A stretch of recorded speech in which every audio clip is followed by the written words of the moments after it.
Wagwan guys, welcome to another episode of the Tuchapiane podcast, and this is another exciting episode. Of course, if you don't know us, go to the previous episodes and you will go and know us, but I'll give you the benefit of doubt because maybe umetumiwa hii link ndo yako ya kwanza kuona. So I am Wamalwa, this is Madheka, and that is none other than Gideon Macharia. Wateka jina hapo kwa description. But either way guys, I wanted us to talk about something that I have seen slowly creeping into us, something that I never thought would happen. It's actually very obnoxious. Actually, it is something that is obnoxious. Please. It is something that is very obnoxious that has creeped in slowly into our generation. And I'm talking about tribalism. I have been on social media, especially X, for the past 2 weeks. For the past 2 weeks. And I've seen a sudden wave of tribalism. And it began with something simple. Kikuyu to Kikuyu, like Luya to Luya, Kamba to Kamba, like advise your people what you're supposed to do, or Kamba to Kamba, something of the sort. And I saw a tweet from a lady which was saying, Kikuyus, we should marry each other. No one wants intermarriages, no one wants Luyas or Luos or Kambas in our land. No one wants Onyango Kamau. Exactly. And other people came and they were like, other tribes hate us, blah blah blah. And I look at this and I'm like, wait, this is coming from a generation which claimed they were tribeless. For them to now castigate each other based on tribe. Bro, the only time I think that you guys probably remember that I'm a Luya is when I'm going to Western in December. Nikiwaambia naenda Kakamega. That is the only time that you guys will be like, hey, by the way, unaenda Kakamega, ni Mluya. That's the only time that you guys will remember I'm Luya. The only time that Madheka akienda Emali. Ama Madheka akienda Emali. That's the only time I'll be like, I won't even remember that. Do you know how long it took for me even to know that you guys are Kikuyus or something? It's probably because of the names. I'm like, Macharia is from Kikuyu.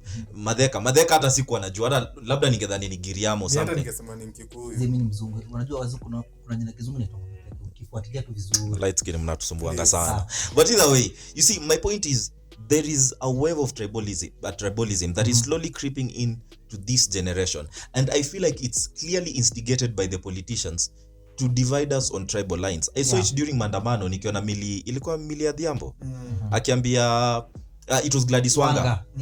Gladys Wanga was telling watu wake huko vijana wajaka kwa Kijaluo, sisi vijana wetu msiende kwa street. Wachana hao wengine waende, sisi tumekuwa tukienda, wacha hao waende. I'm like, you guys are going to flow with that nonsensical tribal motion because let me tell you what I think has happened. These guys have realized they can't sort of nab us when it comes to policies. So what they have opted for is now the tribal card, because the tribal card is easily ignitable. You get? And then unapata your parent can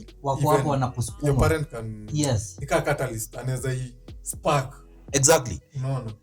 You see, you find out that utapata sasa inakuwa conversations are between right now. For example, when Gachagua is being impeached, the conversation has shifted from incompetence to Mtuwetu anatolewa.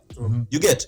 And the conversation even shifts. I saw these guys from Jacaranda, Kenomosh, who are saying something like, kama ingekuwa Mtuwetu ndo anafanyiwa hivyo, sasa Kenya ingekuwa imesimama. I'm like, bruv, why are we thinking based on tribal lines when Kikuyus wholesomely supported Uhuru Kenyatta? They gained nothing from it. Nothing. Kales wholesomely supported Ruto and they gained nothing from it. And they're gaining nothing. And there are still so many stalled projects in their country. Luos have been wholesomely supporting Raila and they have gained nothing from it. I am a Luya. We have been supporting the Mudavadis, the Wetangulas, the Halwales, and we have gained nothing from it. So why would you think that you supporting Mtuwenu or pushing this nonsensical tribal narrative is going to aid this country in any way? No one is coming to save you. But nobody is coming and you see, even right now, as we speak right now, they are talking about something about the impeachment of Msekaweta. And I'm waiting for Luyas. I'm waiting for my people to come and start saying, from people from Bungoma, nianze kuona kwa TV. Kwanza ningetaka kusalimia rais. hakuna commenting, hakuna kumekea comment kwanza kabla nianze Salamu kusalimia. Wacha kwanza nisalimie rais. Unafanya kazi mzuri ya kuimpeach deputy wako. You know, I saw that Luya, and you know I keep telling my dad every time that I see Luyas on TV. Mnataka niwatetenge aje kama hivi ndo mnabehave. You see, Wetangula allegedly is going to be impeached. If I see any nonsensical narrative of now Luyas are being driven out of the government, because eventually it will happen.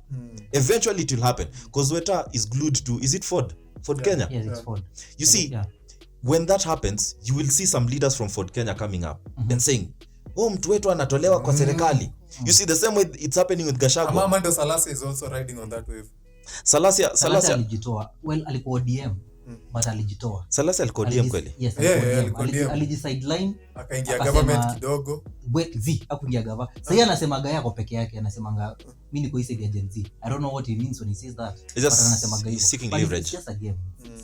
You see, my main bone of contention is that we as a generation, as an enlightened generation, as you guys call yourselves woke, there is nothing woke about you, but as you call yourselves woke, I don't love that woke narrative because it's so nonsensical. You are an enlightened generation to be divided based on tribal lines. Wacha nirudie kwa Kiswahili. Nyinyi ni watu wenye mko na akili, haifai mfikirie kwa hizo mipaka za ukabila. Naam. Kiswahili ni my friend. Ili mradi mmesikia hiyo point. Ili mradi wapi? Sasa tunafaa tukuite ustadhi wa mambo. Acha niwaambie. Again I repeat. Wewe mazee uko na akili sana. Please. Kukatika, kukatwa. Kiswahili yangu inapotea, but when uko na akili mingi sana mazee, kudividiwa based on ukabila. Mazee hiyo si kitu yenye inafaa iko conversation right now. Bro, I really don't care if sahi I go home and take a Kikuyu shori to my parents. Brav, it is my decision. Whatever kind of tribalistic stereotype they have, I really don't care, because at this current generation we are not supposed to be driven by tribal lines. Hizi vitu za mtu wetu politics, hizi ndo vitu zenye zinatupeleka nyuma. Unasikia msese sana anasema, nilikuwa nasikia wengine Nyeri wakisema hata hiyo kiti sisi hatutaki. You see, because they know the politicians are sponsoring this tribal wave so that come 2027 people like, for example, from Central, because right now they want to marginalize Central in such a manner that they look like the oppressed. And the narratives, hata niliona msee akisema ati aliarestiwa akaenda Kamkunji police station ati akapata ni Wakikuyu pekee. You see, they want ni nani, we all know who's this guy though. They want to create well, nilikuwa nimrushie Rusha matamshi yenye uchecheto, lakini no. We are not in an age of arguing in terms of tribalism. Exactly. And you see, they want to marginalize my thinking. The Kikuyu politicians, or even politicians, want to marginalize Kikuyus and drive a certain narrative towards their people that we are being fought.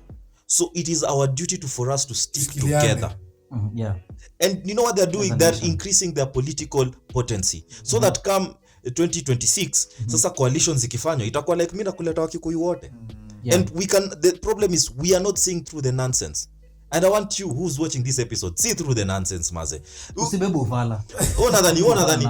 Angalia hapo kwenu, kama huyo MP wenu ni mtu wenu. Angalia zile project. Why are you still suffering if he's still in power? Yes. And he's Bona hamna jobs. Man, Weta alipatiwa share gava.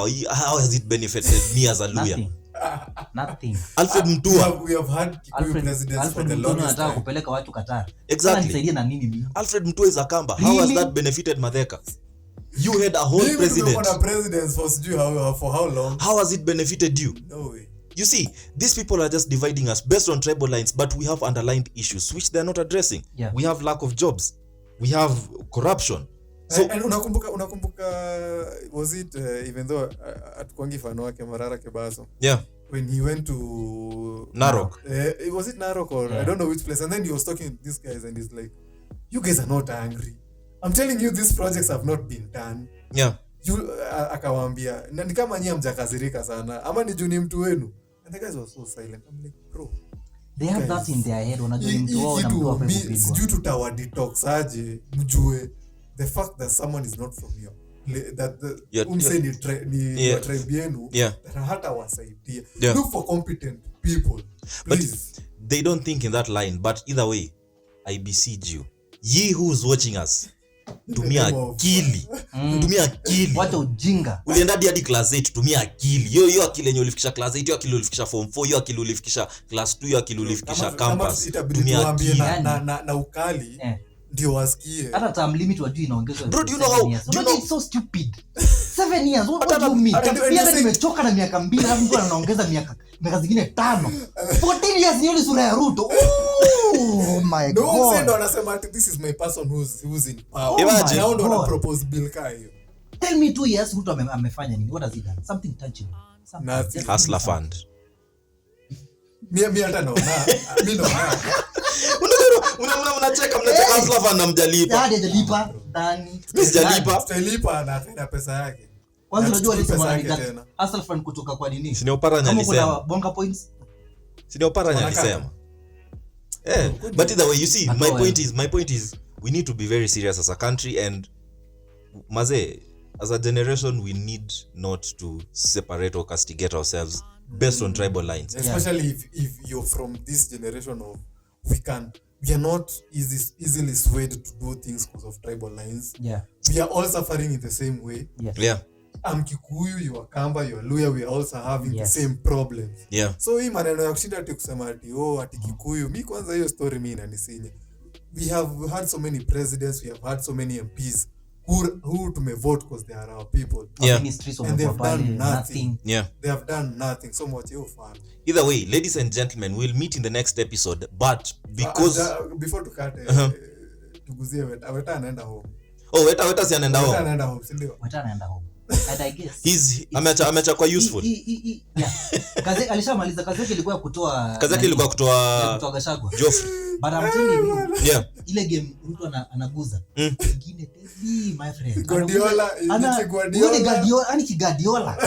Ile ni ile tikitaka ya Iniesta na Xavi. Huyu jamaa ile game anacheza because right now what I know for a fact. Huyu jamaa ataenda home. Juu anataka kufinya wale wasi wanakani kama uko na voice. Wataleta so anataka amfinye next aingia nani? Musalia ndo anaka kutoa line. Sidhani atafinya kila mtu. Anaendea one by one. Atafinya wote waende chini. Machozi yenyewe na mimi story yenyewe nimesikia nini? Likely Rawa anaweza kosa kupata kiti ya AU. And then ODM is forcing waongezwe ministries, waongezwe viti kwa nini? Leona Sifa akisema hivyo. So there is a way inaweza kuwa ina make sense. Ndio anataka Otiende Amolo apatiwe speaker wa National Assembly. So it's very possible that wetakienda home mimi na nice tu. Sasa if kama mtu haoni ile politics inachezwa huko watu wanaji gain shauri yake. You know what I'm waiting for? These guys were paid the Senate and the National Assembly. Well, hii story nilisikia close to 1.5 billion to impeach Joffrey. So kila mtu alikuwa anakaa mita kadhaa. Well, mimi siko sure but hiyo ni story yenye imewekwa kwa public domain iko. Nasema ilikuwa 1.5 around 1.5 billion. Hiyo do yote msee na kuna mahouse hazijajengwa. Watu hii story na funding model ya university hajasolviwa lakini kuna 1.5 billion pahali iko imetengwa. Yeah. But you see my point is simple. Nilikushauri say tujijengewa country nyingine pale kando. Nimekaza na kutoa hii point yangu hadi mmefanya hivyo. Tuachie Ruto hapa tai peke yake.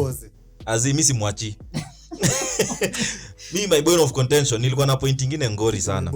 Imekuja point na bone. Imepotea sasa juu nilikuwa na kapa nasikia alafu point na niache inapotea. But either way mimi Kenya nitasema tu kama nataka kumtoa mtoe. I feel no compassion.